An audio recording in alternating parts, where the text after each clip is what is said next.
The military really views Iraq Veterans Against the War as a threat.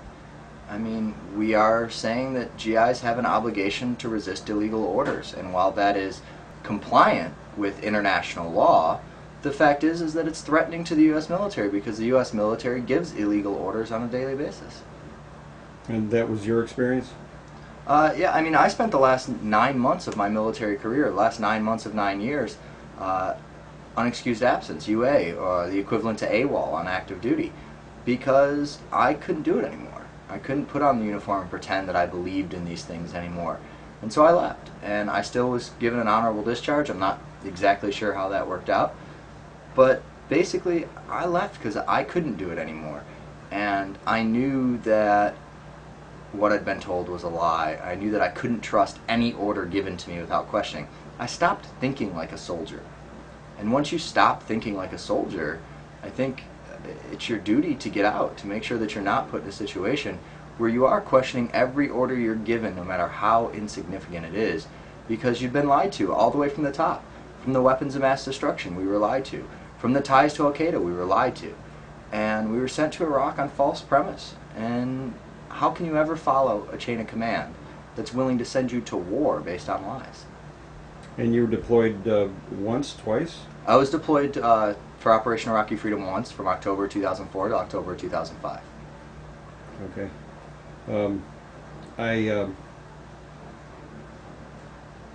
I've got enough stuff in my own life that I don't. That's terribly personal to me, private to me. I would imagine that you're not interested in people saying, "Hey, how what was up with that kind of stuff." So I'm not here to ask you that. Well, kind of it's stuff. interesting that the biggest question I get most often is, what was it like in Iraq? And that's the toughest question to answer. How can I break down a year of experiences to you in a way that you can possibly understand it in that period of time? It's so frustrating. I talk with so many vets about this. Every vet that I meet is frustrated by the same question. What was it like?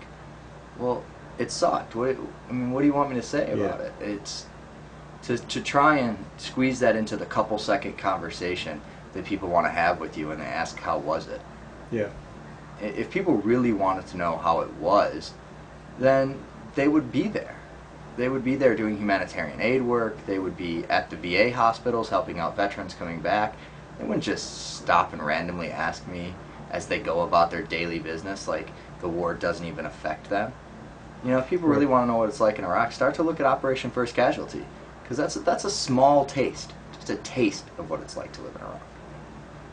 And the second question's probably, or the second statement's probably, thank you. Yeah, a lot of people say thank you for your service, and I really hate that.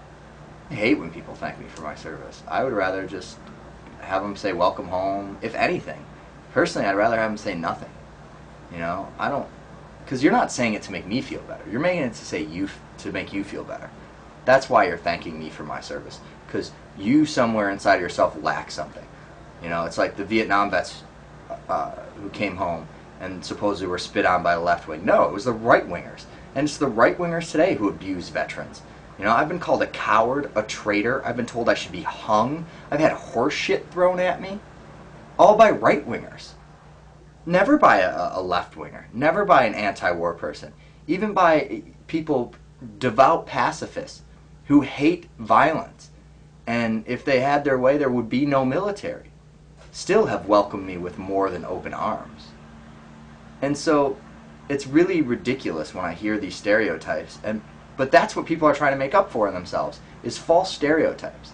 They don't want to be the person who mistreats the vet. Well, you know what? If you don't want to be the person who mistreats the vet, then let's bring everyone home and make sure they have full VA care. Make sure there's no homeless vets ever. Make sure that any vets who get addicted to drugs and alcohol have all the treatment they could ever want. Let's make sure that depleted uranium is tested and treated.